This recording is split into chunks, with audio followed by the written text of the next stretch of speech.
বন্ধু আমি একটা ঝামেলা করে গেছি। কি ঝামেলা? আর বলিস না, মিজানের কাছ থেকে টাকা পাই 1000 টাকা। টাকাটা তো কোনোভাবে দিতেছে না, তুলতে পারতেছে না। কি করা যায় বলতো? শোন, তাহলে তো একটা বুদ্ধি দিই। আচ্ছা দে। তোর তো বুদ্ধি দিলাম, আমি বুদ্ধি দেখ কাজ করে নাকি। বন্ধ আচ্ছা দাঁড়া। ফোন দিল, সুজন ফোন দিতে আমার সত্যি টাকা পাঠিয়ে দিতে তো সেটা কি বলি না, দেখি ফোন করে দেখি বলে। হ্যালো, হ্যালো মিজান, তুমি কই আছো?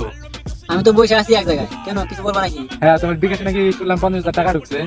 হ্যাঁ, কে বললো রে 20 টাকা আসছে? ব্যালেন্সটা চেক দাও তো। আচ্ছা, দেখতে চাই টাকা পিছনে। ওই বিকাশের কোনো টাকা আসে নাই, আমার বিকাশে খালি 15 টাকা আছে, সেটা আমার আগে ছিল। ধর বাদ দে তোর 50,000 টাকা। তোর কাছে আমি 1000 টাকা ওই টাকাটা দিস না কেন? কখন দিবি? এখনই পাঠা। শালা কেমনি আমার বোকা বানালে রে, তো জানলাম আমার টাকা আছে, আমার টাকা ওই টাকা দিয়ে রাখবো।